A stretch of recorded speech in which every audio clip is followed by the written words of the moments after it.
Hey everyone, and welcome back. You're diving deep into nonprofits this time, and more specifically, how they use project management, what makes it tick, and maybe where they can learn a thing or two from the for-profit world. We've got a whole stack of sources here: handbooks, project management guides, even some evaluation templates. So let's jump in. It's really interesting. This whole idea of nonprofits, with their social missions, they're looking at the for-profit world and thinking, maybe they've got some strategies and efficiencies that we could learn from. And, maybe it goes the other way too. Oh, Could businesses learn from that community-focused, impact-driven approach? yeah. It's like, can we all swap secrets to success?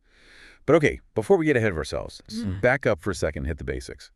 One of our sources lays out the core difference right up front. It's profit versus mission. Nonprofits aren't about shareholder value. It's all about creating positive change. And that's huge. That difference impacts everything from a project's goals to how you even measure success. Like one source mentions this youth mentorship program. And their metric for success isn't profit, it's how many participants actually graduate high school and go on to college. Nice. That's impact. Okay, yeah, that makes sense. But when it comes to the actual project management, are the steps totally different? I mean, we've got all these guides here, and they outline things like defining the problem, understanding the context, setting goals. That seems pretty universal, right? You're right. Those core steps, they totally apply across the board. But it's kind of like baking a cake, same basic ingredients, but the flavor depends on what you add in. So for nonprofits, assessing capacity, that takes on a whole new meaning. It's not just about budget. It's about expertise, existing networks, and really crucially, partnerships. Because when you're working with limited budgets, Yeah. you got to be a master collaborator, right? Exactly. One source even calls it bridging the capacity gap. Think about it. Leveraging those networks, tapping into pro bono expertise, maybe even borrowing some efficiency models from the for-profit world. It's all about getting creative to maximize that impact. And speaking of maximizing impact, what about all this talk about stakeholders? One source goes deep on how nonprofits have this whole web of stakeholders, project teams, the community funders, even volunteers. That's a great point because for-profit companies, they might be laser focused on shareholder demands, but NGOs, they've got to juggle a lot more. It's this balancing act between the mission, the needs of the community, Wow. and keeping the lights on. Which brings us to the million-dollar question. Can they really learn from each other? Yeah. Can nonprofits really adopt those for-profit strategies without losing their soul? Right, that's the big question. It's about finding that sweet spot, Yeah. adopting tools like data-driven decision-making or streamlined processes, but without compromising their values. Think of it like a chef adding a pinch of spice, enhances the dish without overwhelming the original flavor. Okay, I'm liking this chef analogy. But what about the other way around? Can businesses really get on board with this whole community-focused, mission-driven thing? Well, one source highlights this fascinating case study. There's this major tech company, and they wanted to improve their employee retention. So they actually borrowed strategies from a nonprofit known for its community engagement programs. By fostering a stronger sense of purpose and belonging within the company, they saw a significant decrease in turnover. So yeah, they can, and they are. Wow, so it's a two-way street. Yeah. But let's get practical here. If I'm running a nonprofit, hmm what's the one thing I should be taking away from all this? I'd say don't be afraid to learn from the for-profit playbook. Study their efficiency, their data analysis, even their risk assessment strategies. You can be both heart-driven and strategic. It's about finding what works for your organization, for your mission. So it's not about becoming a mini corporation. Right. It's about picking and choosing the tools that can boost their impact. Exactly. And you know what? One source even suggests that for-profits can learn from NGOs too. Think community engagement, social impact assessment. These are skills that are becoming increasingly valuable in today's world. My mind is officially buzzing. Uh, Who knew project management could be this thought-provoking? Ugh. We've only just scratched the surface here, and I'm already seeing nonprofits in a whole new light. and there's so much more to unpack. Next, we're going to dive into a real-world example that really highlights this cross-sector learning in action, a case study about improving maternal health in a rural community. This case study, it really shows how you can get amazing results when you blend for-profit methods with that nonprofit heart. This project was all about improving maternal health in a rural community, something you'd usually think of as an NGO project, right? Yeah, absolutely. hmm So where did they bring in the for-profit thinking? Well, right from the start, they were super meticulous about defining the problem, like really getting into the specifics of the community's context and making sure that their goals were aligned with those big public health objectives. It's classic project management, Yeah. laying that strong foundation. Makes sense.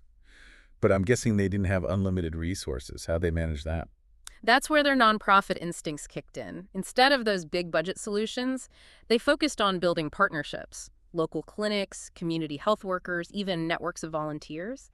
They tapped into all those existing resources and expertise right there in the community. So a real community-driven approach. Yeah. Did they actually manage to measure their success? That always feels tough with those big social issues. They did, and they used a really cool mix of data. They tracked those quantitative metrics, like the number of women going to prenatal checkups, but they also gathered stories from the community, like real personal accounts of how the project was impacting their lives. So you get that holistic view. That's so smart. Getting the numbers and the human stories, it sounds like they really hit that sweet spot between efficiency and impact. They did. And the result are proof. Positive changes in maternal health outcomes. It shows that this hybrid approach can really work. I'm inspired, but I got to be honest. Applying these big ideas to my own work, it feels a little daunting. Any advice for our listeners who might be feeling the same way? Totally. One of the handbooks we have, it really stresses breaking down those big goals into bite-sized pieces. They suggest this tool called a work breakdown structure, or a WBS. It's all about starting with your main objective and then branching out into smaller and smaller tasks. Okay, so like a project management family tree. I can see that. Exactly. Let's say your project is improving access to clean water. So your WBS might have branches like water source development, infrastructure, construction, community education, and each of those branches gets broken down even further. So you're outlining every single step along the way. So you're creating a roadmap, making sure nothing gets missed. I like it. What about timelines? Things always seem to take longer than planned. That's where the Gantt chart comes in. It's like visually mapping out your project timeline. Each task, its duration, even its current status. It's your project management dashboard. Keeps everyone on track and in the loop. The blonde chart. Every project manager's best friend. But what about when things go wrong? Because, let's face it, they usually do. That's where risk management comes in. And one of our sources, this really comprehensive project management guide, it dedicates a whole section to this.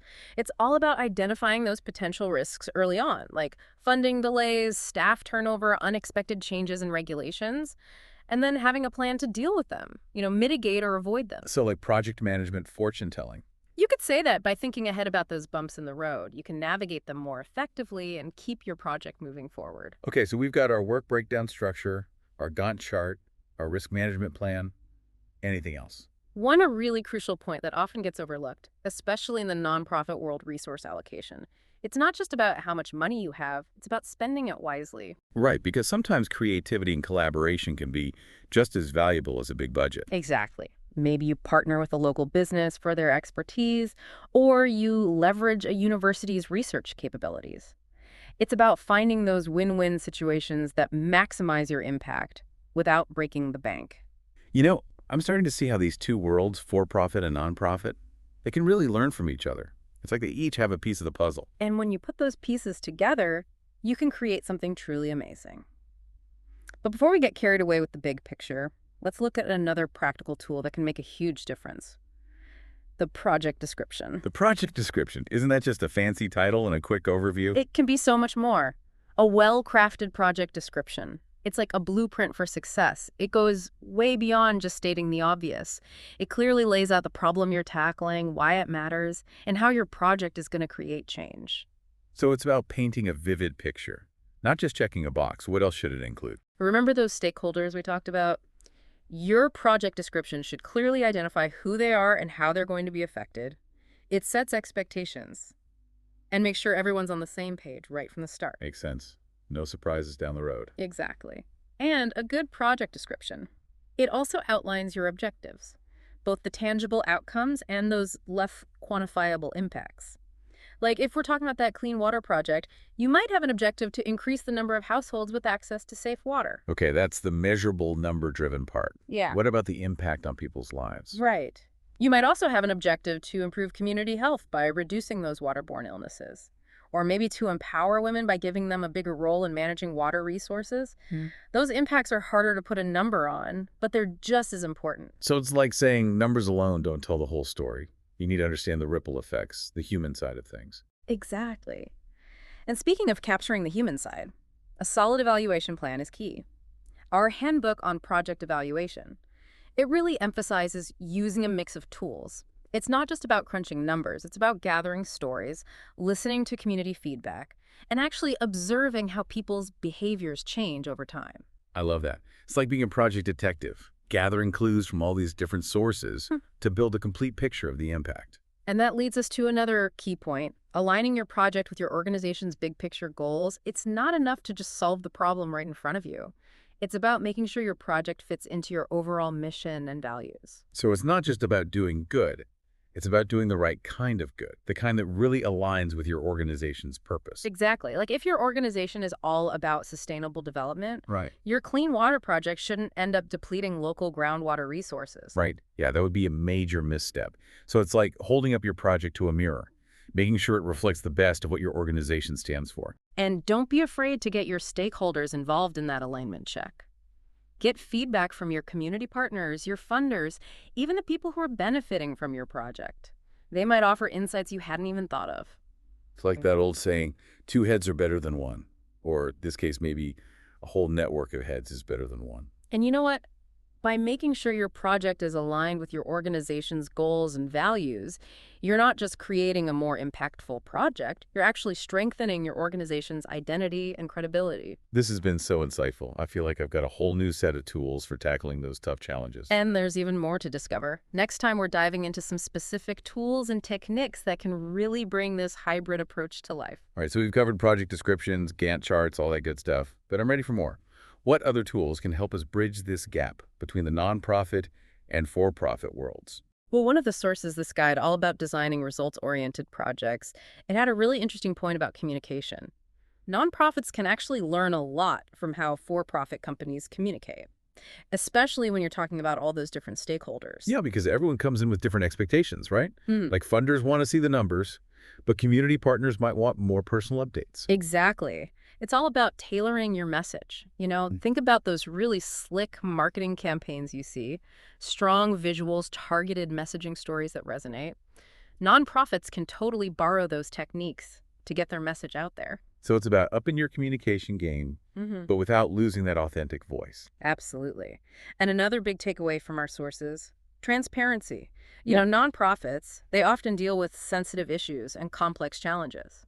So being open about the progress, the setbacks, even the uncertainties, that can really build trust. Like saying, hey, we're all in this together. Yeah. We'll be upfront about what's working, what's not, and what we're learning as we go. And that honesty, it can be super powerful. It creates this sense of shared ownership. It encourages feedback, and it attracts new supporters who value that kind of integrity.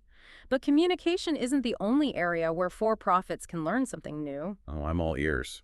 Mm. What else did those guys have to say? So one of them, a project management guide for development practitioners, it talked about how adaptable nonprofits are. They often work in these unpredictable environments with limited resources. So they've become masters of improvisation and creative problem solving. Like when a project hits a roadblock, Yeah. and they have to think on their feet to find a new solution. Exactly. That kind of flexibility. It's so important in today's world, even for businesses. Companies that can adapt quickly to new technologies and market changes, they're the ones that thrive. It's like being a business gymnast. Yeah. You got to bend and twist to stay ahead of the game. What else makes nonprofits so unique? It's their deep commitment to their mission. Wow. Nonprofit staff, they're driven by this passion for social good, this desire to make a real difference. Right, it's not just a job, it's a calling. And that passion, it can be contagious. It inspires others to get involved and support the cause. Even businesses are starting to see the power of that purpose-driven approach. These customers, they want to support companies that stand for something, right? It's that whole conscious consumerism thing. Exactly. By talking about their values, showing their commitment to social responsibility, and getting their employees involved in meaningful work, companies can attract top talent, build customer loyalty, and even boost their profits. So it's a win-win. Doing good is actually good for business. It seems like we've come full circle back to our original question. What can for-profit and nonprofit organizations learn from each other? And the answer is a lot. I'm leaving this deep dive with so many new ideas. We've talked about collaboration, communication, adaptability, purpose.